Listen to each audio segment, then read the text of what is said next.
கொண்ட பற்றினால வெறுமன சுவிசேஷம் மாத்திரமல்ல, அதோடு கூட இந்த ஜனங்கள் கல்வி அறிவு பெற வேண்டும் என்பதற்காக என்ன அனுப்புனாங்க. இன்னைக்கு நிறைய பேர் ஜம்பம் பேசிட்டு இருக்கிறான். இங்கேயும் இவங்க ஸ்தோத்திரம் யாரு,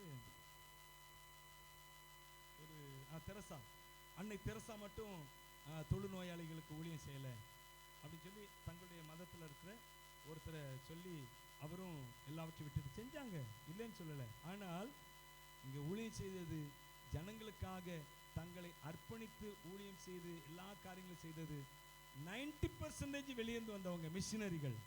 வெளியேந்து வந்தவொடனே எதை சொல்றேன்னா, வெளிநாட்டுக்காரனை நான் வந்து மகிமைப்படுத்தி சொல்லலை, இயேசு கிறிஸ்துவின் மேல் கொண்ட அன்பால், அதுதான் முக்கியம். அல்லேலூயா. இயேசு கிறிஸ்துவின் மேல் கொண்ட அன்பினால் இங்க வந்தான். வந்து அறியாத ஜனங்களை, அவர்களை நம்ம வந்து கல்ச்சர்லெஸ்ஸா இருக்கிறவங்களை கல்ச்சர்ஃபுல்லான பீப்புளா மாற்றணும். இப்படி நிறைய காரியங்கள் ஒரு தரிசனத்தோடு வந்தான். வந்து இயேசுவையும் சொன்னா, அதோடு அவங்க வாழ்க்கை முறைகளை என்ன செய்தான், மாற்றி. அல்லேலூயா. நிறைய சொல்லிக்கொண்டே போகலாம். எதுக்கு சொல்றேன்னு கேட்டீங்கன்னா, இயேசு கிறிஸ்துவின் வசனம் எங்க போகுதோ அங்க ஒரு வெளிச்சம் உண்டாயிக்கொண்டே இருக்கும். அந்த இடமே வெளிச்சமா மாறும். அல்லேலூயா. ஏன்னா வசனத்துக்கு அப்படிப்பட்ட மிகப்பெரிய ஒரு வல்லமை இருக்கிறது. இந்த வசனத்துக்கு அதான் திரும்ப திரும்ப சொல்ற, இந்த வசனத்தை முக்கியப்படுத்து. உன் வாழ்க்கையில வசனத்தை என்ன செய் முக்கியம். அப்ப அது என்ன செய்தான், இருளுள்ள ஸ்தலத்துல பிரகாசமான விளக்கை போல இருக்கிறது. அல்லேலூயா. உங்களுடைய வாழ்க்கையில எப்ப இருள் வந்தாலும் அதை நினைத்துக் கொள்ளுங்க, அது அந்த இருளை வெளிச்சமாய் மாற்றுகிறது, அல்லது அந்த இருளுக்கு நடுவில் ஒரு விளக்கை போல. சங்கீதக்காரன் சொல்றாரு, நம்முடைய வசனம் என் கால்களுக்கு தீபமும் என் பாதைக்கு, என் பாதையே வெளிச்சமா மாறி இல்லை, என் பாதையில நான் போற. ஒரு பாட்டு உண்டு, பழைய பாட்டு, அதாவது காரிருளில் நேச தீபமே அப்படின்னு பழைய பாட்டு. எனக்கு அந்த பாட்டு சரியா தெரியாது.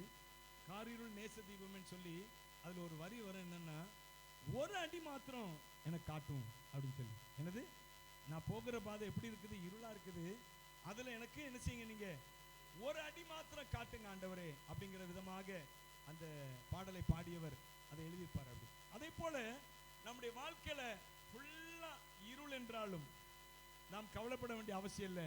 வெளிச்சத்தை கொடுக்கிற அல்லது நம்முடைய பாதையில நம்மை தெளிவாய் நடத்துகிற இந்த வேத வசனம் இருக்கிறது. அதான் திரும்ப அந்த வசனத்தை வாசிங்க, 2 பேதுரு 1:19. அதிக உறுதியான தீர்க்க தரிசனம் உண்டு.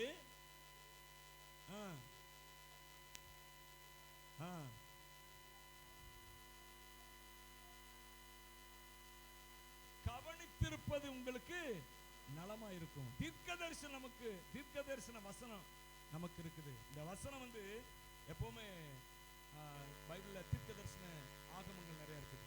இதுல இருந்து ஏசாயால இருந்து நினைக்கிறேன், ஏசாயால இருந்து மல்கியா வரை என்னதான், இது எல்லாமே தீர்க்க தரிசன ஆகமங்கள். அது எல்லாமே அந்தந்த சமயத்துக்கு சொல்லப்பட்ட தீர்க்க தரிசனங்கள் தான்.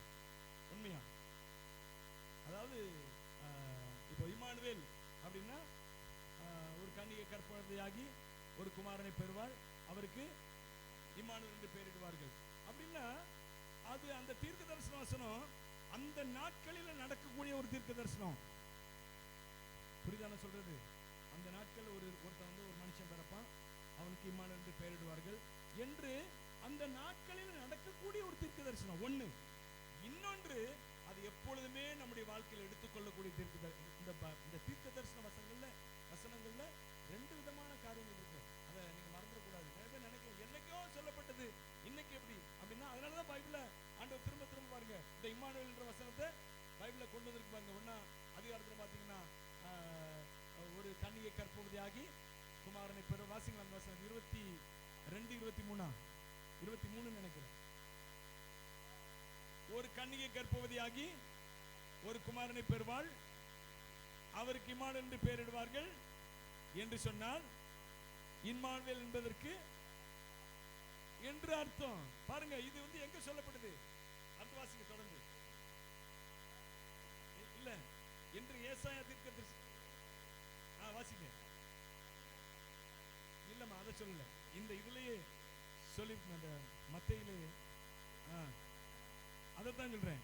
ஏசாயா தீர்க்கதரிசியின் மூலமாய் ரைட். 22 வாசிங்கன்னா, தீர்க்கதரிசி மூலமாய் கர்த்தராலே உரைக்கப்பட்டது நிறைவேறும்படி இதெல்லாம் நடந்தது. எது நடந்தது, எது உரைக்கப்பட்டது அப்படின்னா, அதுல சொல்லப்பட்டிருக்க, ஒரு கன்னிகை கர்ப்பவதியாகி ஒரு குமாரனை பெறுவாள், அவருக்கு இம்மானுவேல் என்று பெயரிடுவார்கள். இது தீர்க்கதரிசியா உரைக்கப்பட்டது, இயேசு கிறிஸ்துவா சொல்லப்பட்டது. ஆனா இது அந்த நாட்களில் நடந்தது. வெறுமனே மொட்டையா சொல்றது இல்லை, எப்போ நடக்க போறது மாத்திரம் தீர்க்க தரிசனமா சொல்றது இல்லை. தீர்க்க தரிசனத்துல 2 காரியம் இருக்கு. என்னன்னா, ஒண்ணு அந்த நாட்கள்ல சொல்றேன், ஏசாயா இந்த தீர்க்க தரிசனத்தை எப்போ சொன்னாரோ அந்த நாட்கள்ல அப்படி ஒரு சம்பவம் உண்டு. அதுக்கப்புறம் பின் நாட்களில் என்ன செய்கிறது, அதே தீர்க்க தரிசனம் நிறைவேறுகிறது. அதுதான் தீர்க்க தரிசன வசனங்களுடைய ஒரு மிகப்பெரிய விசேஷித்த அம்சம். அப்ப நான் என்ன சொல்ல வரேன்னு கேட்டீங்கன்னா, இந்த தீர்க்க தரிசன வசனங்கள் எல்லாம் ஒருவேளை அந்த நாட்கள்ல சொல்லப்பட்டதாலும் சரி, இன்றைக்கு வர, அதனாலதான் அவர் சொல்றாரு, அதிக உறுதியான தீர்க்க தரிசன வசனம் நமக்கு உண்டு அப்படின்னு. அப்ப இந்த தீர்க்க தரிசன வசனத்தை இன்னைக்கு நாம நம்பலாமா? நம்பலாம். அல்லேலூயா. இது அவ்வப்பொழுது என்னுடைய வாழ்க்கையில இந்த தீர்க்க தரிசன வசனங்கள் என்ன செய்து கொண்டிருக்கிறது, கிரியை செய்து கொண்டே இருக்கிறது. அது வெளிச்சத்தை கொடுத்து கொண்டே இருக்கிறது. அல்லேலூயா. இருளுள்ள ஸ்தலத்துல பிரகாசிக்கிற வெளிச்சம் தான். ஸ்தலம் இருள் தான், ஆனால் எனக்கு, மற்றவர்களுக்கெல்லாம் இருள், ஆனால் எனக்கு மட்டும் எப்படி இருக்குன்னா ஒரு வெளிச்சம் போய்கிட்டே இருக்கும். அல்லேலூயா, அல்லேலூயா. அந்த இஸ்ரவேல் ஜனங்களுக்கு எல்லாம் எகிப்து தேசம் முழுக்க என்ன ஆயிட்டான், அந்தகாரம் ஆயிட்டு. ஆனால் இஸ்ரவேல் ஜனங்கள் அவர்கள் ஒரு வெளிச்சத்துல வாழ்ந்தார்கள். என்னன்னா, பரிசுத்த ஆவியானவருடைய வெளிச்சம். அல்லேலூயா. இஸ்ரவேல் தேசம் எங்கிலும் தலைச்சன் பிள்ளைகள், தலைச்சன் விலங்குகள் எல்லாம் சங்கரிக்கப்பட்டது. ஆனால் இஸ்ரவேல் ஜனங்களுக்கு மாத்திரம் என்ன இருந்ததா, அவர்களுக்கு அந்த அழிவு இல்லை. ஏன்னா அவர்களுடைய வாசல்கள் என்ன பூசப்பட்டிருந்தது, என்ன பூசப்பட்டிருந்தது, ஆட்டுக்குட்டியானவருடைய பஸ்கா ஆட்டுக்குட்டியின் ரத்தம். அதுதான் பைபிள்ல பின்னாடி சொல்லப்பட்டிருப்பாங்க, நமக்காக பஸ்கா ஆட்டுக்குட்டியாகிய இயேசு கிறிஸ்து நமக்காக அடிக்கப்பட்டாரு அப்படின்னு சொல்லி புதிய புத்தகத்துல சொல்லப்பட்டிருக்கிறது. அப்போ நாம உலகத்துக்கெல்லாம் இருட்டு, ஆனா உங்களுக்கும் எனக்கும் வெளிச்சம் கொடுக்க ஒன்று இருக்குது. என்னவென்றால்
ஒரு ஆளும் வாசிங்க. 16 14 16 14.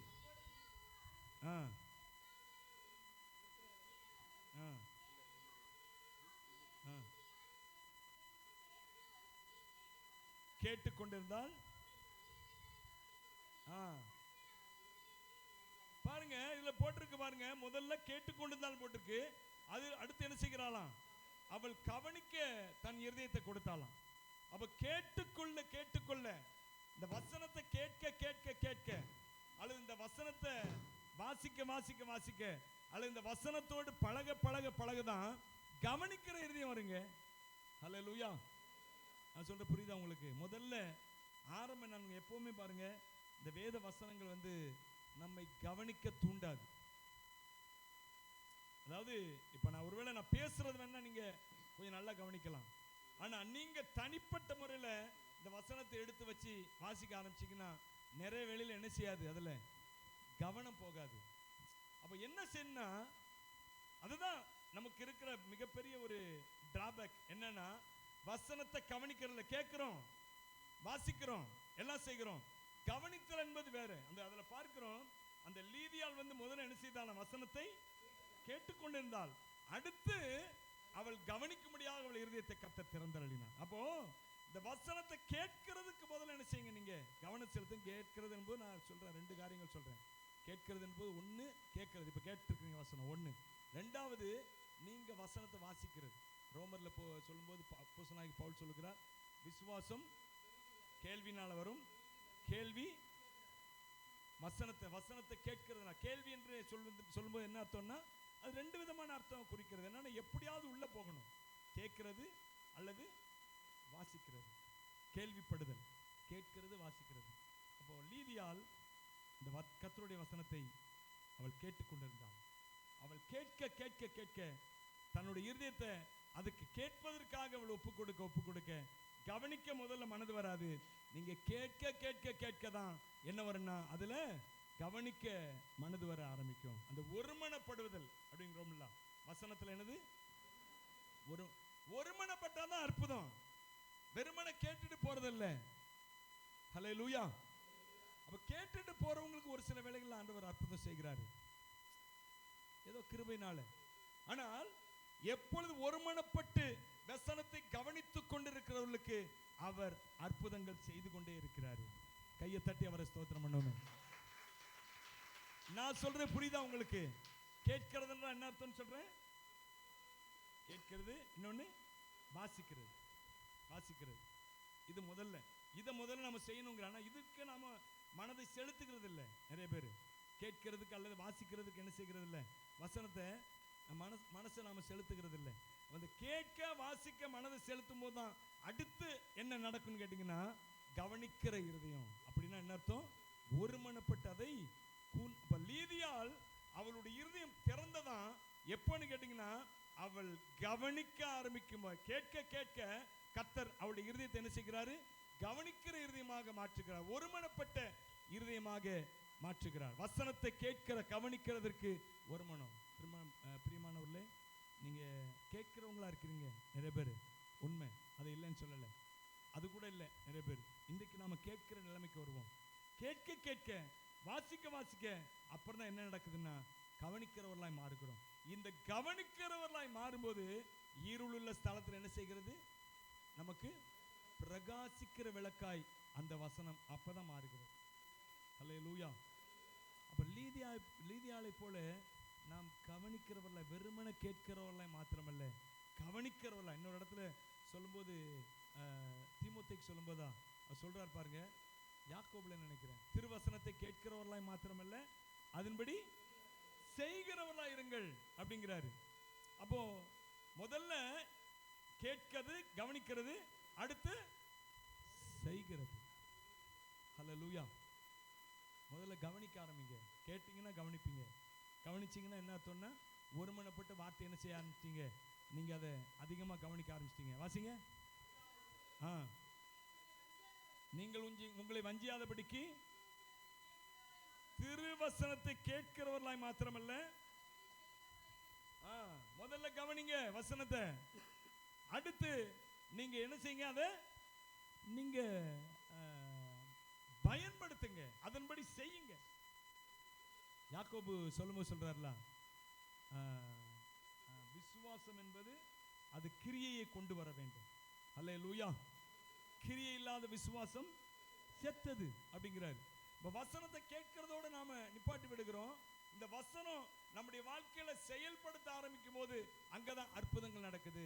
அங்கதான் தேவன் நம்மை கொண்டு செல்லக்கூடிய பாதைக்கான ஒரு அஸ்திபாரம் உருவாகிறது. ஆமென் சொல்லுவோமே. அல்லேலூயா. செய்ய ஆரம்பிக்கும் போது எலியாவை குறித்து பைபிள் சொல்லுகிறது, அவன் இஸ்ரவேல் 18ஆம் அதிகாரத்தை நீங்க 1 ராஜாக்கள்ல 18ஆம் அதிகாரத்தை நீங்க வாட்சி பார்த்தீங்கன்னா அதுல எலியாவை குறித்து நாம் பார்க்கிறோம். பிரைஸ் தி லார்ட், ஸ்தோத்திரம்.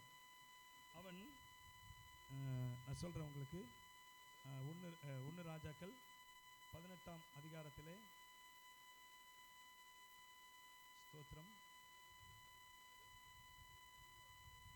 1 ராஜாக்கள் 18ஆம் அதிகாரத்திலே 36ஆம் வசனம் வாசிங்க.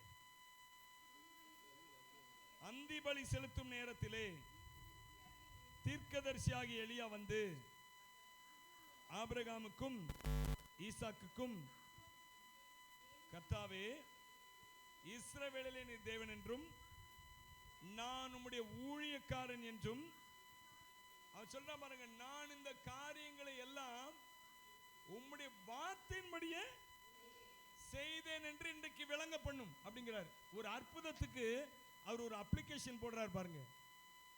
எலியா, நீங்க இன்னைக்கு என்ன செய்யணும்? நீங்க இன்னைக்கு விளங்க பண்ணணும்பா. இன்னைக்கு அக்கினி இறங்க பண்ணணும். ஏன் தெரியுமா அக்கினி இறங்க பண்ணணும்? அவர் கிளைம் பண்றாரு, நான் உம்முடைய வார்த்தையின்படி செய்திருக்கிறேன். அல்லேலூயா. கவனிக்கிறது மாத்திரமல்ல, வசனத்தை நீங்க கவனிக்கும் போது அடுத்தது எப்படி மாறணும் கேட்டீங்கன்னா, அந்த வார்த்தையின்படி உங்க வாழ்க்கையை உருவாக்கி கொண்டு போகிறவர்களாக. அதாவது ஒரு வசனம் ஆச்சு, நான் ஏற்கனவே சொல்லியிருக்கேன் நிறையா. இந்த சேவியர்ஸ் காலேஜில் அந்த சவுத்தில் வந்து நிறைய வசனங்கள் எழுதி போட்டிருப்பாங்க. சேவியர்ஸ் காலேஜில் போகும்போது பார்த்தீங்கன்னா அதில் ஒரு வசனம் என்னென்னா, பாதையில் நடக்கிறவன் மனிதன், பாதையை உருவாக்குறவன் மாமனிதன் அப்படின்னு. அல்லேலூயா. அந்த ஒரு சில வசனங்கள் அப்படி எனக்கு மனசுல பதிஞ்சிருக்கும். என்ன, பாதையில நடக்கிறவன், யாரோ ஒருத்தர் போட்ட பாதையில நம்ம என்ன செய்கிறோம்? நடக்கிறோம். அவன் வந்து சாதாரண மனுஷன். ஆனா புதுசா ஒரு பாதையை உண்டு பண்றான் பாருங்க, அவன் தான் எப்படிப்பட்டவன்? அவன் தான் மாமனிதன். அல்லேலூயா. அதே போல நம்ம புதுசா காரியங்களை இதுவரை கேட்டதுபடி அல்ல, இதுவரை கேட்டு அதுபடி நடந்துட்டே இருந்தோம். இன்றைக்கு என்ன செய்கிறோம்? புதுசா கேட்போம் ஆண்டவர்கிட்ட. எலியா அப்படிதான் கேட்கிறார், ஆண்டவரை நீங்க இன்னைக்கு இறங்க பண்ணுங்க, அக்கினி இறங்க பண்ணுங்க. இதுவரை யாரும் கேட்காத ஒரு காரியத்தை அவன் கேட்கிறான். வானத்துல என்ன செய்யுங்க? உம்முடைய வார்த்தையின் படிதான் ஆண்டவர் அக்கினி இறங்க பண்ண சொல்லி அவன்கிட்ட சொல்லல. அவர் சொன்னது என்ன சொன்னார்னா, நீங்க வாட்சி பார்த்தீங்கன்னா பிரைஸ் தி லார்ட் 30ஆம் வசனத்திலிருந்து நீங்க வாட்சி பார்த்தீங்கன்னா வாசிங்க. நோக்கி என் கிட்டே வாருங்கள் என்றான். வந்தபோது செப்பனிட்டான் என்று சொல்லான்.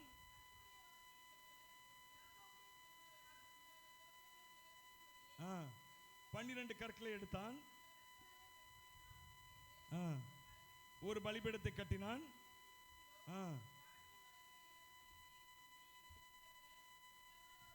உண்டு பண்ணினான்.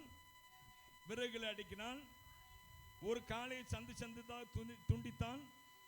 விறகுகளின் மேல் வைத்தான்.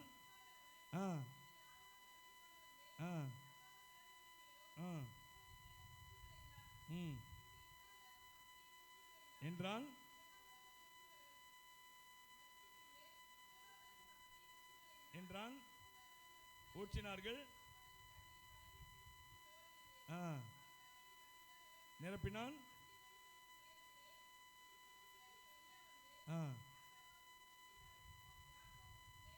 கர்த்தாவே, இதெல்லாம் செய்யறாங்க. என்னெல்லாம் செய்யறான்? முதல்ல தகக்கப்பட்ட பலிபீடத்தை செப்பன் எடுக்கிறான். அடுத்து 12 கற்கள் எடுக்கிறான். கர்த்தருடைய நாமத்துக்கு ஒரு பலிபீடத்தை சுத்தி உண்டாக்குறான். தானியம் அளக்கிற 2 படி விதை விதைக்கத்தக்க இடமான ஒரு வாய்க்காலை உண்டு பண்ணுகிறான். விறகுல அடுக்கிறான். காளையை சந்தா துண்டிக்கிறான். விறகு மேலே வைக்கிறான். அப்புறம் தண்ணியை கொண்டாந்து ஊற்ற சொல்கிறான். 12 குடம் தண்ணியை ஊற்றுறாங்க. இப்படிலாம் ஊற்றி தண்ணீர் பலிபீடத்தை சுற்றிலும் ஓடியது. வாய்க்காலை தண்ணீரால் நிரப்புகிறான். அடுத்து இப்போதான் எல்லாம் செஞ்சுட்டு தான் சொல்கிறான், ஜெபம் பண்ணுறான். ஆண்டவரே, நீர் சொன்னபடி நான் இதெல்லாம் செஞ்சுட்டேன், ஆனால் இப்போ நான் சொல்லுகிறபடி நீங்கள் செய்யணும். எவ்வளவு ஒரு விசுவாசம் பாருங்க அவனுக்கு. அவன் சொல்கிறான், இதெல்லாம் நான் உங்களுடைய வார்த்தையின்படி தான் செய்தேன் இன்றைக்கு என்று சொல்லி நீங்கள் என்ன செய்யணும், இன்னைக்கு நீங்கள் இந்த அக்கினி மாத்திரம் இறக்கிட்டீங்கன்னா இவங்க எல்லாம் புரிஞ்சுக்குவாங்க, இவன் இந்த வார்த்தையின்படி தான் இதையெல்லாம் செய்தான் என்று சொல்லி.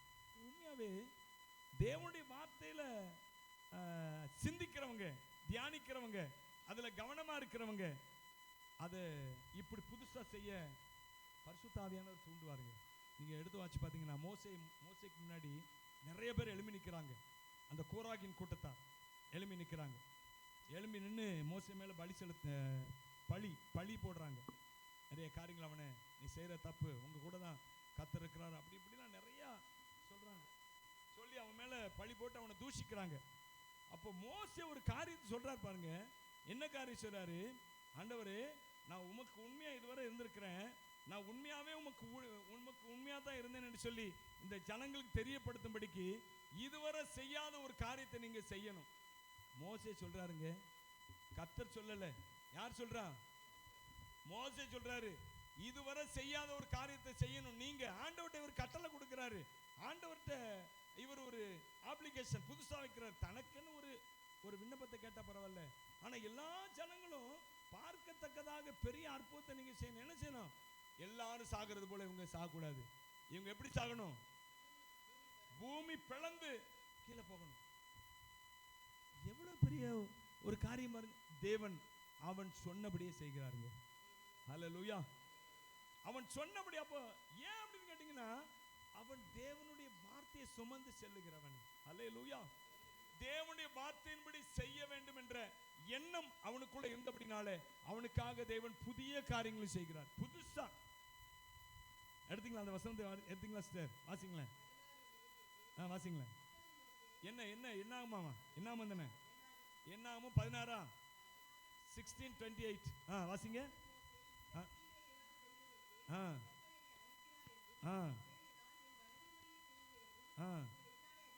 அவன் சொல்றான் பாருங்க, என் மனசுபடி செய்யலப்பா, இந்த கட்டுப்பாடுகள், இந்த ஒழுங்குகள் எல்லாம் கர்த்தர் கொடுத்தா செஞ்சேன், இதெல்லாம் கர்த்தர் கொடுத்தா செஞ்சேன் என்பதை நிரூபிக்கும்படிக்கு. அப்படிதான் வாசிங்க. சகல மனிதரும் சாகிறபடி இவர்கள் செத்து நேரிட்டால். அவன் சொல்றான் பாருங்க, அவன் செத்தாலே பெரிய காரியம் நம்ம நினைப்போம். எனக்காக தேவன் எவ்வளவு பெரிய காரியம் செய்திருக்கிறாரு. மோசே சொல்றாரு, இவன் சகல மனுஷனும் சாகிறது போல சாகக்கூடாது. என்னை அனுப்புற கர்த்தர் தான் என்னை அனுப்பினார், கர்த்தர் தான் என்னை இதை செய்ய சொன்னார் என்று சொல்லி உண்மைன்னா, அதுதான் உண்மைன்னா என்ன நடக்கணும்? வாசிங்க. கர்த்தர் ஒரு புதிய காரியத்தை நேரிட செய்வதனால் பூமி தன் வாயை திறந்து இவர்கள் உயிரோட பாதாளத்தில் இறங்கத்தக்கதாக.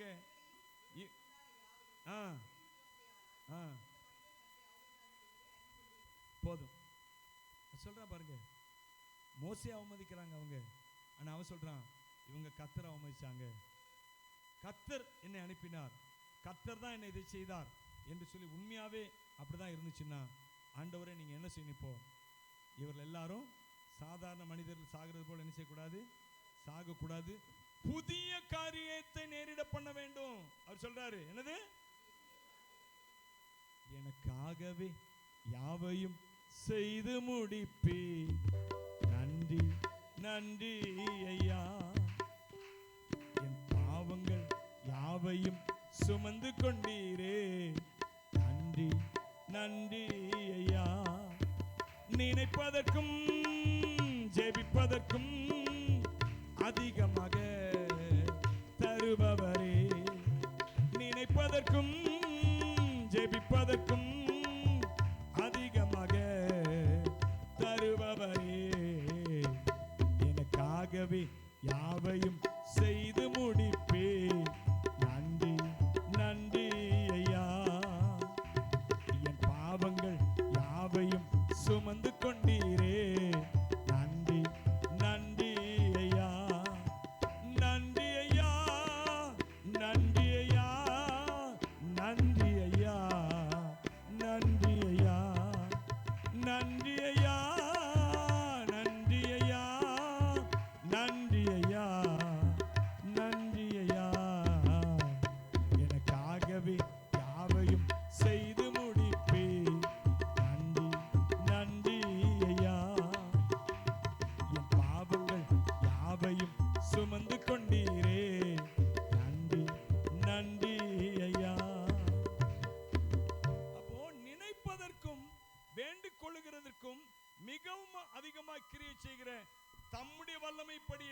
நமக்கு செய்ய வல்லவர் அவர். அல்லேலூயா. இந்த வசனம் நம்மை அப்படி வழி நடத்தி செய்யுங்க. இந்த தேவனுடைய வார்த்தை அவர் சொல்றார் பாருங்க, வார்த்தையின்படியே வார்த்தையின்படியே அப்படிங்கிறார் பாருங்க. தேவனுடைய வார்த்தை நமக்குள்ள இருந்துச்சுன்னா இந்த வார்த்தைக்காக தேவன் என்ன செய்வாராம்? புதிய காரியங்களை செய்வார். நம்ம அதற்கு மாற ஒப்பு கொடுப்போம். நம்முடைய சிந்தை மாறட்டும். இந்த தேவ வசனத்தின்படி வேத வசனத்தின்படி நடக்கத்தக்கதாக நம்முடைய சிந்தை மாறட்டும். இந்த வேத வசனத்துக்கு முக்கியத்துவம் கொடுக்கத்தக்கதாக நம்முடைய சிந்தை மறுரூபமாகணும். எப்படி மாறணும்? மறுரூபமாகணுங்க. ரட்சிப்பு என்று வந்து விட்டாலே அடுத்து இந்த வசனத்துல நாம குறியா மாறிடணும். அல்லேலூயா. ஏன்னா வசனம் அவ்வளவு பெரிய காரியம். நீங்க எடுத்து வாசிங்களேன். ஏசாயா புஸ்தகத்தை எடுத்துக்கொண்டீங்கன்னா, பிரைஸ் தி லார்ட், அல்லேலூயா, நன்றி செலுத்துகிறேன். ஏசாயா புஸ்தகத்துல 55ஆம் அதிகாரம் 9 to 13 வசனங்களை வாசிங்க. ஏசாயா 55 9 to 13.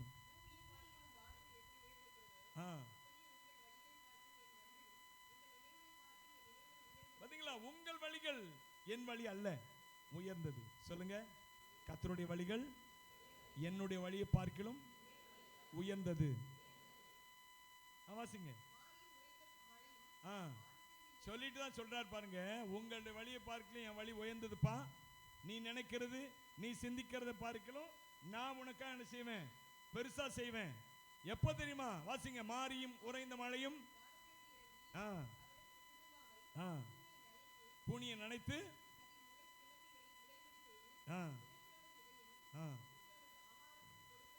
எப்படியோ என் வாயிலிருந்து புறப்படுகிற வசனமும் இருக்கும், அது வெறுமையா என்னிடத்துக்கு திரும்பாமல் வாய்க்கும்.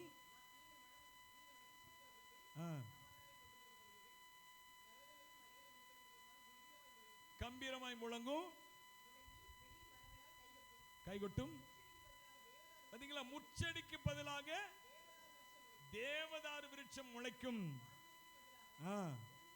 இந்த வசனம் வரும்போதுங்க உங்க வாழ்க்கை முச்செடியை போல இருக்கலாம். உங்க குடும்பத்துல முச்செடியை போல நிறைய பேர் உங்களை துன்பப்படுத்திக் கொண்டே இருக்கலாம். ஆனா கர்த்தர் சொல்றாரு, என் வசனம் புறப்பட்டு போச்சுன்னா அங்க முச்செடிக்கு பதிலாக என்ன முளைக்கும்? தேவதாரு விருட்சம், ஆசீர்வாதமான விருட்சம் முளைக்கும். ஆசீர்வாதமான மழை பெய்யும். அல்லேலூயா. வசனத்தை முக்கியத்துவம் கொடுக்க மாட்டாங்கிறாங்களே. அல்லேலூயா. வசனத்துக்கு முக்கியத்துவம் கொடுத்து பாருங்க. வசனம், தேவனுடைய வசனம். அவர் சொல்றாரு, என் வாயிலிருந்து புறப்படுகிற வசனம் அப்படின்னு. இது எப்படி என்னுடைய வசனம் மாறுகிறது என்றால், உங்க வாயிலிருந்தும் இப்படி புறப்பட்டு செல்லுகிற வசனம் இப்படி மாற்றும் அநேகரை. அப்படிதான் மாற்றியது. நீங்க அப்போஸ்தலர் நடபடிகள் முழுக்க எடுத்து வாசி பார்த்தீங்கன்னா, அப்போஸ்தலர் வாயிலிருந்து புறப்பட வார்த்தைகளை கர்த்தர் என்ன செய்கிறாரு? அப்படியே கனப்படுத்துகிறார். அப்போஸ்தலர் நடபடிகள் மாத்திரமல்ல, நீங்க ஆதியாமத்திலிருந்து எடுத்து வாசி பார்த்தீங்கன்னா, யாரெல்லாம் தேவனுக்கு பயந்து தேவனுடைய வார்த்தையை கனமா எண்ணுகிறார்களோ அவருடைய வாழ்க்கையில தேவன் செய்கிற காரியங்கள் பயங்கரமானதா இருந்துச்சு. அல்லேலூயா. மோசே நியாயப்பிரமாணத்தை அவ்வளவு மதித்தார். ஆமா, அவருடைய கட்டளைகளை என்ன செய்கிறார்? அவர் அவ்வளவா மதிக்கிறார். அதனாலதான் 40 நாள் உபவாசம் இருந்து வாங்கிட்டு வர்றாரு. அவரு சும்மா நான் வாங்கிற மாம்சத்துல நான் வாங்கினதா இருக்கக்கூடாது. அந்த வார்த்தை எப்படி இருக்கணும்னா ஆவியில வாங்கினதா இருக்கணும் என்று சொல்லி அவர் 40 நாள் உபவாசத்தோடு கர்த்தருடைய வார்த்தையை வாங்கி வந்து அதைத்தான் ஜனங்களுக்கு கொடுக்கிறார். அந்த அந்த அந்த நியாயப்பிரமாண விதிகள் தான் ஜனங்களை எத்தனை 1000 வருஷங்கள் வனாந்திரத்துல நடத்தி கொண்டு வந்தது. அல்லேலூயா. நான் எதுக்கு இதை சொல்றேன்னா, இந்த வசனத்தை முக்கியப்படுத்துங்க. இந்த வசனத்தை அதிகமா படிங்க. இந்த வசனத்தை அதிகமா சிந்திங்க. இந்த வசனத்தின்படி உங்க வாழ்க்கை அமைங்க. ஒரு பிரச்சனை உங்க வாழ்க்கையில வந்துச்சுன்னா இதற்கான தீர்வு எங்க இருக்குது என்று சொல்லி மனுஷரை தேடி அலையாம வசனத்தை தேடி அலைங்க. ஆண்டவரே, இதற்கான தீர்வு என்ன? அல்லேலூயா. வசனத்தை அதிகமா படிங்க. உங்க வாழ்க்கையில குழப்பம் வந்துட்டு பிரச்சனை வந்துட்டா எதுக்கும் கவலைப்படாதீங்க. பேசாம பைபிள் எடுத்து என்ன செய்யுங்க? உட்கார்ந்துருங்க, படிச்சுக்கிட்டே இருங்க. பைபிள் எத்தனை எத்தனை அதிகாரங்கள் போகுதோ அதிகாரங்களை எண்ணாதீங்க. எண்ணாம என்ன செய்யுங்க? படிச்சுக்கிட்டே இருங்க. தேவன் உங்களுக்கு தெளிவு கொடுப்பாருங்க. ஏன்னா அவருடைய வாயிலிருந்து புறப்படுகிற வசனம் உங்கள் வாழ்க்கையில காணப்படுகிற எல்லா முச்செடிகளை எப்படி மாற்றும்? அது தேவதாரு விருட்சமாக மாற்றும். அந்த கடைசி வசனத்தை பார்த்து திரும்ப வாசிங்க. முச்செடிக்கு பதிலாக முளைக்கும், காஞ்சொரிக்கு பதிலாக மிருது செடிகளும் எழும்பும். நிர்மூலமாகாத நித்திய அடையாளம் கர்த்தருக்கு கீர்த்தியாக இருக்கும் உங்க வாழ்க்கையில. இதுவரை முச்சடிங்க, இந்த வார்த்தைக்கு முக்கியத்துவப்படுத்துங்க. வார்த்தையை ஆண்டவரத்துல இந்த வசனத்தை படிங்க. அது போக தேவனுடைய வாயிலிருந்து புறப்படுகிற வசனத்தை நீங்க பெற்றுக்கொள்ளுங்க. ஹல்லேலூயா. அப்படின்னு என்ன அர்த்தம்? தேவனுடைய வாயிலிருந்து புறப்படுகிற வசனம் நான் சொல்லியிருக்கேன்ல, 2 விதமான வசனங்கள் இருக்குது. ஒன்று, 2 விதமான வசனங்கள் இல்ல இதுலன்னு சொல்ல, பொதுவா சொல்லுவேன். நான் 2 வசனம் சொல்லுவேன், 2 காரியம் சொல்லுவேன். ஒன்னு லோகோ, இன்னொன்னு ரேமா அப்படின்னு சொல்லி. லோகோஸ் என்பது இந்த வேதத்தில் எழுதப்பட்ட எல்லா வசனங்களுமே என்னதான்? லோகோஸ். இதுல கர்த்தர் நமக்கு தருகிற வசனங்கள் இருக்கு பாத்தீங்களா, அதுதான் ரேமா. ஹல்லேலூயா. இன்றைக்கு நமக்கு தேவன் கொடுக்கிற வசனம் என்ன? ரேமா என்னன்னு கேட்டீங்கன்னா, இருளுள்ள ஸ்தலத்தில் பிரகாசிக்கிற விளக்கை போன்ற அந்த வசனத்தை கவனித்திருங்கள். சொல்லுங்க எல்லாரும். இன்னைக்கான ரேமா என்னது நமக்கு? இருளுள்ள ஸ்தலத்தில். எல்லாரும் அந்த வசனத்தை எடுத்து வாசிங்களா, எடுத்து வச்சுக்கோங்க. 2 பேதுரு 1:19 எல்லாரும் எடுத்து வைத்து வாசிங்க. பொழுது விழுந்து வெடிவெள்ளி உங்கள் இருதயங்களில் உதிக்கும் அளவும் இருளுள்ள ஸ்தலத்தில் பிரகாசிக்கிற விளக்கை போன்ற வசனத்தை கவனித்திருப்பது நலமாய். இதுதான் என்னது? ரேமா. இருளுள்ள ஸ்தலத்தில் பிரகாசிக்கிற விளக்கு உங்களை கொஞ்சம் கொஞ்சமா நடத்தி கொண்டு போகுது பாருங்க. ஸ்லோவா போகலாங்க, தவறே கிடையாது. வாழ்க்கையில நம்முடைய முன்னேற்றம் எப்படி இருக்கலாம்? ஸ்லோவா இருக்கலாம். ஏன்னா நம்முடைய முன்னேற்றம் ஸ்லோவா இருந்தாலும் அது ஸ்டெடியான முன்னேற்றம். ஆமென் சொல்லுங்க. துன்மார்க்கன் அவன் செழித்து அழிவான். 37ஆம் அதிகார சங்கீதத்தில் நீங்க வாட்சி பார்த்தீங்கன்னா அதில் கடைசி பகுதியில் சொல்லப்பட்டிருக்கிறது, துன்மார்க்கன் செழிப்பது அவன் நிரந்தரமாக அழிந்து போவதற்கு ஏதுவாகுமா. வாசிங்க அந்த வசனத்தை வாசிங்களேன். சங்கீதம் 37 கடைசி பகுதியில் இருக்கும் பாருங்க. 35 வாசிங்க.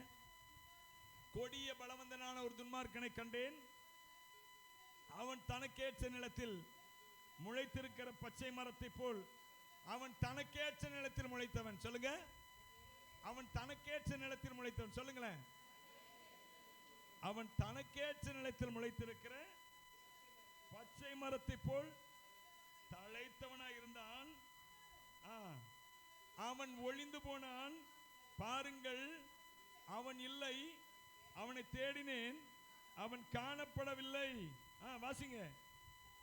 முதல்ல துன்மார்க்கன், இப்போ உத்தமனுக்கு வாங்க. நீ உத்தமனை நோக்கி செம்மையானவனை பார்த்திரு, தேவனுக்கு பிரியமானவன், தேவனுக்கு பயப்படுகிறவனை பார்த்திரு. அந்த மனுஷனுடைய முடிவு ஒரு காரியத்தினுடைய ஆரம்பத்தை பார்க்கலும் அதனுடைய முடிவை பார்க்கணும். நினைக்கிறேன் பிரசங்கில எழுதப்பட்டிருக்கு நினைக்கிறேன். ஒரு காரியத்தின் ஆரம்பத்தை துவக்கத்தை பார்க்கலும் அதனுடைய முடிவை பார்ப்பது நலமா. இதுல சொல்லப்பட்டிருக்கு, துன்மார்க்கன் அவன் எடுத்தவன கடகடன் செழித்து வளர்ந்தான். உத்தமனோ, நீங்க ஒரு கதை கேள்விப்பட்டிருப்பீங்களா, slow and steady wins the race. இது எந்த கதை? யாருக்கு கதை சொல்லுங்க. முயல் ஆமை கதை. முயல் ரொம்ப வேகமா ஓடிச்சு இடையில ரெஸ்ட் எடுத்து தூங்குச்சு. ஆனா ஆமை கொஞ்சமா நடந்து அது தன்னுடைய பாதையில ஜெயிச்சிட்டு ஸ்லோவா தான் வந்துச்சு. ஆனால் அதனுடைய பாதை ஸ்டெடியா இருந்தது. Slow and steady. சொல்லுங்க, சத்தமா சொல்லுங்களேன், ஸ்லோ அண்ட் ஸ்டெடி. அப்ப செம்மையானவனுடைய ஆரம்பம் அது ஸ்லோவாகத்தான் இருக்கும். ஆனா போக போக போக போக அது யாரும் அசைக்கப்பட முடியாத ஒரு நாட்டப்பட்ட மரங்களாய். நீங்க ஏசாயா புஸ்தகத்துல 61ஆம் அதிகாரத்தில் நீங்க பாத்தீங்கன்னா அதுல சொல்லப்பட்டிருக்கு, 3ஆம் அதிகாரம் 3வது வசனம் நினைக்கிறேன். வாசிங்க. சீர்படுத்தவும் சிங்காரத்தையும் தைலத்தையும்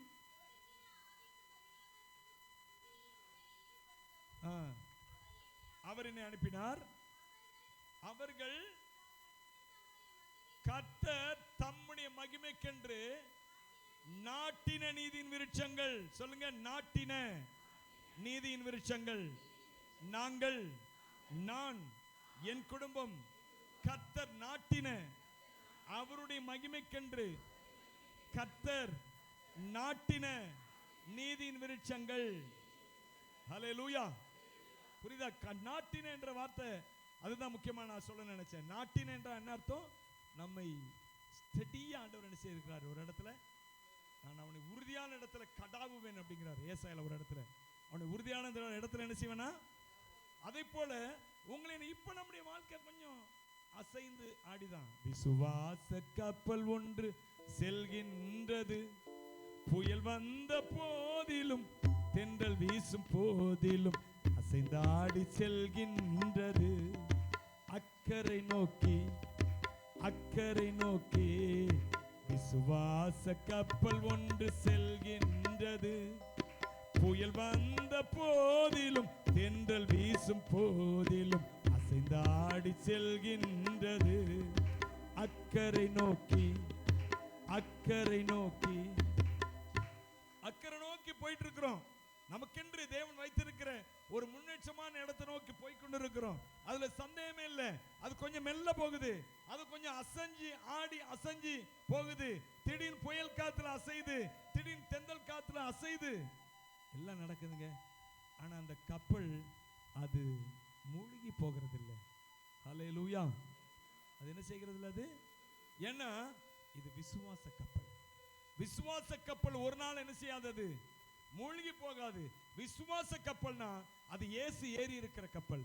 அது இயேசு ஒருவேளை பின்னாடி இருக்கலாம். நம்ம பார்க்கிறோம்ல, இயேசு கிறிஸ்து பின்னணியத்தில் என்ன செய்தார், அவர் அயர்ந்து தூங்கி கொண்டிருந்தார். ஆனால் இயேசு இருக்கிற கப்பல் அது அயர்ந்து தூங்கி கொண்டுதான் என்றால் இயேசு அவர் தூங்கல். என்ன இடத்துல சொல்லும்போது மனுஷகுமாரனுக்கு தலை சாய்க்க இடமில்லை. அவர் தூங்கல். அவர் சீஷருடைய விசுவாசத்தை என்ன செய்கிறாரு, பரிசு. ஏன் பயப்பட்டீங்க, ஏன் உங்களுக்கு விசுவாசம் இல்லாமல் போயிற்று என்று சொல்லி அவர் கடிந்து கொள்ளுகிறார். தூங்கி கொண்டிருக்கார் என்ற சொன்ன அந்த இடத்துல இருந்து வந்து கடிந்து கொள்ளுகிறார். அவர் தூங்கவில்லை. விசுவாசிகள் அல்லது சீஷர்கள் அவரை விசுவாசித்து அந்த தைரியத்தோடு வாழ்க்கையில போக வேண்டும் என்று சொல்லி அவர்களுக்கு கற்பிக்கிறார். ஏன் பயப்பட்டீர்கள் அப்படின்னு கேட்கிறாரு. எனக்கு அன்பானவர்கள், இந்த காலவேளையில உங்களை பார்த்து அதான் கேட்கிறாரு. ஏன் பயப்பட்டீர்கள், ஏன் களைத்து போனீர்கள், ஏன் கலங்கி போனீர்கள்? உங்களுக்காக பின்னணியத்தில் காணப்படாத காரியமா, காணப்படாத ஒரு இடத்துல இருக்கிறது போல இருக்கலாம், ஆனால் இயேசு இருக்கிறாருங்க. அல்லேலூயா. விசுவாச கப்பல் ஒன்று செல்கின்றது, புயல் வந்த போதிலும் தென்றல் வீசும் போதிலும் அசைந்தாடி செல்கின்றது. அக்கறை நோக்கி அக்கறை நோக்கி விசுவாச கப்பல் ஒன்று செல்கின்றது, புயல் வந்த போதிலும் தென்றல் வீசும் போதிலும் அசைந்தாடி செல்கின்றது. அக்கறை நோக்கி அக்கறை நோக்கி அக்கறை நோக்கி. பயப்பட வேண்டாம். தேவன் தான் நம்மை கொண்டு சென்று கொண்டு. வார்த்தையில மாத்திரம் உறுதியா இருங்க போதும். நீங்க எவ்வளவு பெரிய இருள கடந்து போனாலும் சரி. பைபிள்ல சங்கீத புத்தகத்தில் சொல்லப்பட்டு தெரியுமா, அவர்கள் அழுகையின் பள்ளத்தாக்கை உருவ நடந்து. அப்படின்னு என்ன அர்த்தம்? அழுதுகிட்டே போறாங்க. அவருடைய பள்ளத்தாக்கு, அவங்க போற இடமெல்லாம் என்னது, அவளுக்கு அழுகை தான் நிரந்தரமா இருக்குது. அவள் அழு 84 சங்கீதமா வாசிங்க. அழுகையின் பள்ளத்தாக்கை உருவ நடந்து. ஐயா, அழுகையின் பள்ளத்தாக்கு தான். இப்போ ஒரே அழுகுதான், ஒரே போராட்டம் தான், ஒரே பிரச்சனை தான், ஒரே பயம் தான். அன்னைக்கு நடந்து போயிட்டே இருங்க. இயேசு மாத்திரம் கையில வச்சுக்கங்க, வசனத்தை மாத்திரம் கையில வச்சு போயிட்டே இருக்கீங்க. நீங்க போங்க போங்க போங்க அழுதுகிட்டே இருப்பீங்க. அழுக மாற மாற மாற மாற மாற மாற அப்படி நீரூற்றுகளாய் மாறுகிறது. கையை தட்டி அவரை ஸ்தோத்திரம் பண்ணலாமா? கொஞ்ச காலம் பாடுகள், கொஞ்ச கால உபத்திரவங்கள், கொஞ்ச கால மோசங்கள், நாசங்கள். ஹல்லேலூயா. கொஞ்ச கால நாச மோசங்க. இது நிரந்தரமான நாச மோசம் அல்ல, நிரந்தரமான குறைவுகள் அல்ல. பயந்துடுறோம் அதுலயே. ஓ, இப்படிதான் இருக்குமா வாழ்க்கை ஃபுல்லா? இல்ல, இப்படி அல்ல. உன் வாழ்க்கை ஆசீர்வாதமான வாழ்க்கை. நான் சொல்லிக்கிற ரட்சிப்பின் ஊற்றுகளில் அவர்கள் என்ன செய்வார்கள்? மொண்டு கொள்வார்கள். ஆசீர்வாதங்களை மொண்டு கொள்வீர்கள் நீங்க. ஆமா, உங்க சந்ததி எல்லாம் ஆசீர்வாதமா தான் இருக்க போகுது. வசனத்தை பிடித்துக் கொள்ளுங்கள். இருளுள்ள ஸ்தலத்துல பிரகாசிக்கிற விளக்கு போன்ற அந்த வசனத்தை கவனிங்க. கவனிக்கிறது மாத்திரமல்ல, உங்க வாழ்க்கையில பிரயோகப்படுத்துங்க, உபயோகப்படுத்துங்க வசனங்களை. ஒண்ணுமே தெரியலையா, எனக்காக எல்லாவற்றையும் வெளிச்சம், பைபிள்ல சொல்லப்பட்டிருக்க, அவர் இரவை வெளிச்சமாக்குறதற்காக அவர் மேக ஸ்தம்பத்தை கொண்டு வந்தாரா, சாரி அக்னி ஸ்தம்பத்தை. ஹல்லேலூயா. எனது இரவை வெளிச்சமாக்குறதுக்காக அக்னி ஸ்தம்பத்தை கொண்டு வந்தாரா. சங்கீதத்துல ஒரு இடத்துல இருக்கிறது, இரவை வெளிச்சமாக்குறதற்காக அக்னி ஸ்தம்பம். உங்க இருட்டை வெளிச்சமாக்குறதற்காக பரிசுத்த ஆவியானவர் உங்களுக்கு போய்க்கொண்டே இருக்கிறாருங்க, கவலைப்படாதீங்க. ஹல்லேலூயா. உங்க பசியை தீர்க்கிறதற்காக கீழ்காற்றை அனுப்புகிறார். அவர் கீழ்காற்றை அனுப்பி காடையை கொண்டு வந்தார். காடை கொண்டு வரதுக்கு வழியே இல்லை. அப்ப கர்த்தர் என்ன செஞ்சாரா, சமுத்திரத்திலிருந்து கீழ்காற்றை வர பண்ணி காடையை கொண்டு வந்து விழ செய்தார். வழி இல்லை, வாசல் இல்லை, திறப்பு இல்லை, மூடி இருக்குது. நீங்க காற்றையும் காண மாட்டீர்கள், மழையும் காண மாட்டீர்கள். உங்கள் பள்ளத்தாக்குகளை என்ன செய்யும், நிரப்பப்படும். நீங்களும் குடிப்பீங்க, உங்க மிருக ஜீவன் குடிக்கும், நீங்களும் குடிப்பீங்க, உங்களை நம்பி இருக்கிற உங்க பிள்ளைகள், உங்க நம்பி இருக்கிற எல்லாரும் குடிப்பாங்க. கையை தட்டி அவரை ஸ்தோத்திரம் பண்ணுவோம். உங்களை நம்பி வந்தபடினால. ஹல்லேலூயா. என்னது, உங்களை நம்பி வந்தபடினால உங்க கூட வந்து யாரையும் விட மாட்டாருங்க. நம்முடைய தேவன் அப்படிப்பட்டவர். ஹல்லேலூயா.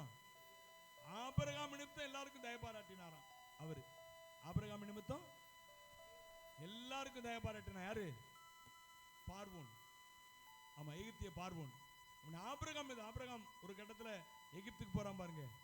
அங்க பார்வோனை குறித்து பைபிள் சொல்லுகிறது, ஆபிரகாம் நிமித்தம் அவன் கூட வந்து எல்லாருக்கும் தயவு பாராட்டினான். என் அன்பு தேவனுடைய பிள்ளைகளே, உங்கள் நிமித்தம் உங்களை, உங்க பிள்ளைகளை, உங்க விசுவாச நிமித்தம் நீங்க வார்த்தையை பிடித்துக் கொள்ளுங்க. அதாங்க முக்கியம், வார்த்தை தாங்க முக்கியம் இன்னைக்கு. ஹல்லேலூயா. நான் திரும்ப சொல்றது, வார்த்தை, தேவனுடைய வார்த்தையை பிடித்துக் கொள்ளுங்க.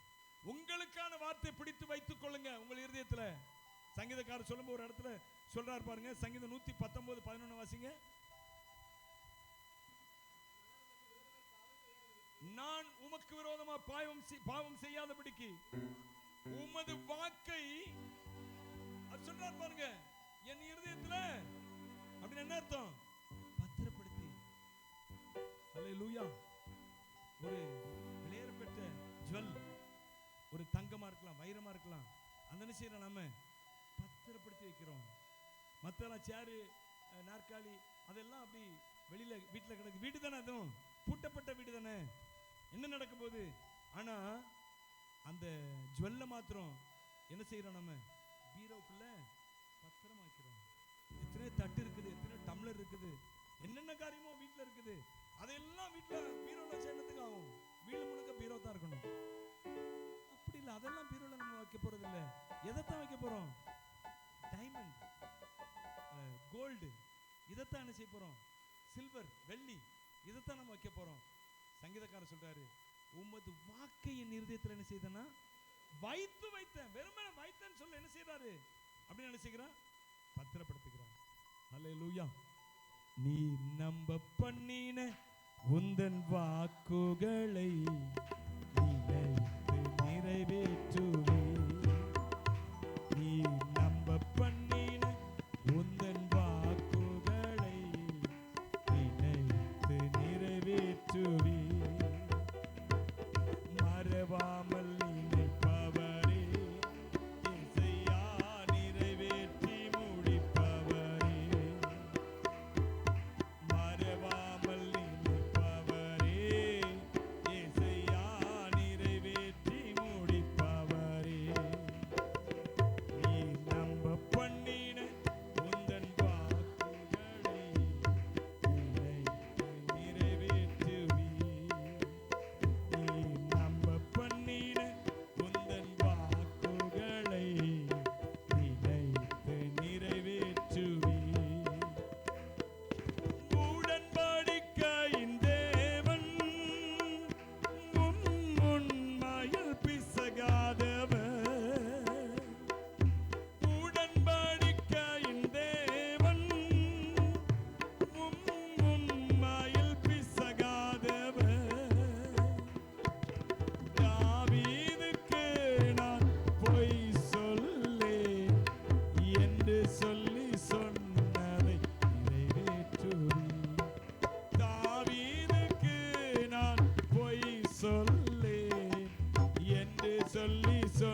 என் இருதயத்தில் வைத்திருந்தேன். இன்னொரு வசனத்தை கூட நீங்க வாசிங்களேன். 119 சங்கீதத்துல 81 82 வசனங்களை வாசிங்க. உம்முடைய ரட்சிப்புக்கு என் ஆத்துமா தவிக்கிறது, உம்முடைய வசனத்துக்கு காத்திருக்கிறேனா. எது காத்திருக்கிறேன்? இன்னும் இன்னும் இன்னும் உம்முடைய வசனம் தாங்கப்பா, தாங்க தாங்க தாங்க. ஹல்லேலூயா. ஒரு காலத்துல வசனத்தை வாங்கிக்கிட்டே இருந்தோம், இப்போ அந்த வசனத்தின் நிறைவேறுதலை அனுபவித்துக் கொண்டே இருக்கு. நிறைய காலம் நீங்க ரோமன் கத்தோலிக்க ஃபாதர்ஸ்லாம் நீங்க பாத்தீங்கன்னா அவங்க எத்தனை வருஷம் படிப்பாங்க தெரியுமா? 12 வருஷம் தானே? 11 வருஷமா? 11 வருஷம் 12 வருஷம் வச்சுக்கங்களேன். 11 வருஷம் 12 வருஷம் படிச்சுக்கிட்டே இருப்பாங்க. அப்புறம் தான் வந்து என்ன செய்வாங்க? ஊழியம் செய்வாங்க. எவ்வளவு பொறுமை பாருங்க அவர்களுக்கு. ஆனா கர்த்தர் அப்படி சொல்லவே இல்லை எந்த இடத்துலையும். ஆனா நாம் தேவனுடைய ஆசீர்வாதங்களுக்காக முதலாவது வாக்குத்தத்தங்களை வாங்கி கொண்டே இருக்கணுங்க. ஹல்லேலூயா. காத்திருங்க காத்திருங்க காத்திருங்க. வசனத்தை பெற்றுக்கொள்ளுங்க. அது நிறைவேறாட்ட பிரச்சனை இல்லை, எழுதி வைங்க. இந்த வசனங்கள்லாம் என் வாழ்க்கையில் ஆண்டவர் சொல்லி இருக்கிறாரு, போதும். அதாங்க சொத்து. சொத்து சுகம் எல்லாமே என்னதான்? எனக்கு வாக்குறுதி தான், வாக்குத்தத்தம் தான், தரிசனம் தான். பைபிள்ல யோசேப்பு குறித்து சொல்லப்பட்டிருக்கிறது 105 சங்கீதத்தை வாசி பார்த்தீங்கன்னா அதுல சொல்லப்பட்டிருக்கிறது, கர்த்தர் சொன்ன வார்த்தை நிறைவேறும் அளவும் அவருடைய வசனம் அவனை புடமிட்டது. கர்த்தர் சொன்ன வார்த்தை நிறைவேறும் அளவும், சத்தமா சொல்லுங்க, நிறைவேறும் அளவும். சொல்லுங்க, நிறைவேறும் அளவும். காலம் எவ்வளவு காலங்க? எவ்வளவு காலம்? 17 வயது டு 35 வயது. நான் சொல்றேன், அவருடைய வார்த்தை நிறைவேறுவது, அவருடைய தரிசனம் நிறைவேறு. அவர் தரிசனத்தை தான் என்ன போட்டிருப்பாருங்க? அவருடைய வார்த்தை. கர்த்தர் சொன்ன வார்த்தை கிடையாது, அவனுக்கு முழுக்க முழுக்க தரிசனம் தான். நான் தான் உங்களுக்கு ஏற்கனவே சொல்லியிருக்கிறேன். இந்த தரிசனமும் அந்த எந்த வாரத்தில் வரும்னு கேட்டிங்கன்னா, அறிவை உணர்த்துகிற வசனம். வசனம் அறிவை உணர்த்து, தரிசனம்லாம் அதில் தான் வரும், அந்த வாரத்தில் தான் வரும். அறிவை உணர்த்தும். அதனால தான் அந்த இடத்துல அவனுடைய தரிசனத்தை எப்படி போட்டிருக்கு? வார்த்தைன்னு போட்டிருக்கு. அது அறிவை உணர்த்தும் வசனத்தினால உண்டான ஒரு விளைவு. அதனால வார்த்தைன்னு போடப்பட்டு, அவர் சொன்ன வார்த்தை நிறைவேறும், அவருடைய தரிசனம் நிறைவேறும் அளவும் அந்த வார்த்தை என்ன செய்தான்? வசனம் அவனை அப்படி அவனை முதல்ல மாற்றிக்கொண்டே இருக்கிறது. அந்த வார்த்தைக்கு நிறைவேறல. நமக்கு இன்னைக்கு இன்னும் வசனங்கள் நிறைவேறல அப்படின்னா காரணம் என்ன தெரியுமா? அந்த வசனத்துக்கு ஏற்ப, அதன் ஆசீர்வாதத்துக்கு ஏற்ப, ஏன்னா அதற்கு நாம் தகுதி இல்லாதவர்கள் அநேக வேளையில் இருக்கிறோம். அதற்கேற்ப நம்மை மாற்றிக்கொண்டே இருக்கிறது. என்னை மாற்றின பிறகு இந்த ஐஏஎஸ் படிக்கிறவங்க எல்லாம் பாத்தீங்கன்னா பரீட்சை எழுதிக்கிட்டே இருப்பான், எத்தனை இடம் ஃபெயில் ஆகிக்கிட்டே இருப்பான். ப்ரிலிமினரிம்பாங்க, அடுத்து என்னது? ப்ரிலிமினரிக்கு அடுத்து என்னது? ப்ரிலிமினரிக்கு அடுத்து முதல்ல ஆரம்பம் தான் ப்ரிலிமினரி. அடுத்து சொல்லுவாங்களே இல்லை ஐஏஎஸ் எழுதுறது, ஞாபகம் தெரியல. நீங்க சொன்னீங்க, என்ன சொன்னீங்க? மெயின்ஸ். ப்ரிலிமினரி அடுத்து மெயின்ஸ் அப்படிம்பாங்க. அப்போ இது வருஷம் போய்கிட்டே இருக்கும். 7-8 வருஷம், 5-6 வருஷம், ஒரு சிலர் 1 வருஷம் 2 வருஷம், ஒரு சிலர் 7-8 வருஷம் ப்ரிலிமினரி பாஸ் பண்ணிடுவாங்க. மெயின்ல அடி வாங்கிடும். திரும்ப அவங்க எங்கேருந்து வரணும்? அவங்க ப்ரிலிமினரிலேருந்து வரணும், ஆரம்பத்துலேருந்து வரணும். திரும்ப மெயின்ஸ் மாத்திரம் எழுதலாம் அப்படிலாம் முடியாது ஐஏஎஸ்க்கு. திரும்ப ப்ரிலிமினரிலேருந்து அவங்க வரணும் ஐஏஎஸ்க்கு. ஏன்னா அவன் எங்கே போய் உட்கார போகிறான்? மேலான ஒரு இடத்துல உட்கார போகிறான். ஹல்லேலூயா. கலெக்டர் என்று அவன் இந்த டிஸ்ட்ரிக்ட்டுக்கே அவர் தான் ஜட்ஜி. கலெக்டர் என்ற ஒரு பதவி, அது வேற. கலெக்டர் தான் டிஸ்ட்ரிக்ட் ஜட்ஜின்னு அவருக்கு ஒரு பேர் உண்டு. டிஸ்ட்ரிக்ட் ஜட்ஜி தானே, டிஸ்ட்ரிக்ட் மேஜிஸ்ட்ரேட். ஏன்னா மாவட்ட நீதிபதி, டிஸ்ட்ரிக்ட் மேஜிஸ்ட்ரேட் அப்படிம்பாங்க. கலெக்டர் எவ்வளவு பெரிய பதவிகள். டிஸ்ட்ரிக்ட் மேஜிஸ்ட்ரேட்டா இந்த மாவட்டத்தில் நடக்கிற எல்லா காரியத்துக்கும் அவர் தான் என்ன செய்யணும்? நடுவராக இருந்து தீர்ப்பு சொல்லணும். அப்படி டிஸ்ட்ரிக்ட் மேஜிஸ்ட்ரேட். கலெக்டருக்கு இன்னொரு பேர். இவ்வளவு பெரிய பதவியில் உட்கார போற ஒரு ஏதோ சும்மா அந்த 1ஆம் கிளாஸ் எழுதுற மாதிரி, 2ஆம் கிளாஸ் அல்லது 10th வைங்களேன், அல்லது +2 வைங்களேன், எழுதுற மாதிரி எழுதி உட்கார்ந்துடலாமா? அவன் கலெக்டரியா? அவனுக்கு எல்லாமே தெரிஞ்சிருக்கணும். ஹல்லேலூயா. எனவே தான் கர்த்தர் செய்கிறார், புடமிடுகிறார். யோசேப்பு அவன் உலகத்தை போஷிக்கிற ஒரு இடத்துல போய் உட்கார போறான். அதனால அவர் என்ன செய்கிறார்? அவர் கொஞ்சம் கொஞ்சமா அவனை என்ன செய்கிறாரு? அவனை தகுதிப்படுத்தி கொண்டாடுறாரு. அவன் தகுதி இல்லாம தான் அவனுக்கு அந்த இடத்துக்கு அவனை வச்சிட்டாரு, முதல்ல செலக்ட் பண்ணிட்டாரு, அது வேற விஷயம். ஆனா அவன் அங்க போய் உட்காரும்போது ஒண்ணு தெரியாம போய் உட்காரக்கூடாது. அதுக்காக என்ன செய்கிறார்? அவர் அவருடைய வசனம் அவனை என்ன செய்கிறது? புடமிடுகிறது. எனவே கண்பான தேவனுடைய பிள்ளைகளே, இதனால தேவன் உங்களுக்கு சொன்னதெல்லாம் நிறைவேற்றாம இருக்கலாங்க. ஆனா நிறைவேற்றுற பாதையில தான் உங்களை நடத்தி கொண்டு போய் கொண்டே இருக்கிற. கையை தட்டி அவரை துதிப்போமா? ஹல்லேலூயா. அவர் உங்களுக்கு சொன்னவைகளை நிறைவேறி தீர்மானமும் அவர் உங்களை கைவிட மாட்டார். ஹல்லேலூயா.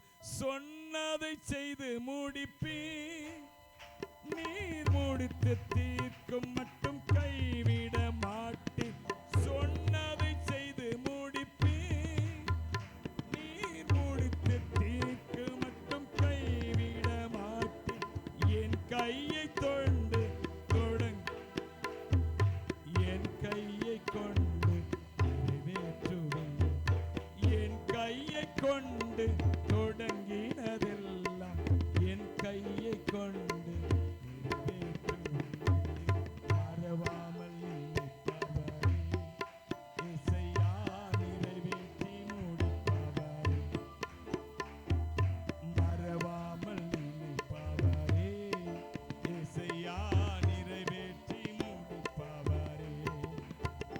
நீ நம்ப பண்ணின உந்தன் வாக்குகளை நினைத்து நிறைவேற்றுவேன். நீ நம்ப பண்ணின உந்தன் வாக்குகளை நினைத்து நிறைவேற்றுவேன். நம்மளை அப்படியே முழந்தால் படியிடலாமா? கர்த்தர் கருத்துல நம்ம ஒப்பு கொடுக்கலாமா? உங்கள் வாழ்க்கை இருளா இருக்கலாங்க. அது குறைவினால உண்டானதா இருக்கலாம், வியாதியினால உண்டானதா இருக்கலாம், இல்ல உங்க குடும்பத்தார் ஒரு சிலர் உண்டாக்குகிற இருட்டா இருக்கலாம். அது அடிக்கடி உங்க வாழ்க்கையை குடும்பத்தை இருட்டாக்கிறாங்க அவருடைய பேச்சினால, அவருடைய செய்கையினால. கவலைப்படாதீங்க. உங்க கையில இருக்கிற வசனம், உங்கள் இருதயத்தில் இருக்கிற வசனம் இருளுள்ள ஸ்தலத்துல பிரகாசிக்கிற வெளிச்சம். அது ஆமா உங்களை நடத்திக்கிட்டே இருக்கும். பைய நடத்தலாம், மெல்ல மெல்ல நடத்தலாங்க. ஆனா அது உங்களை நடத்துகிறத விடவே விடாது. அப்படியே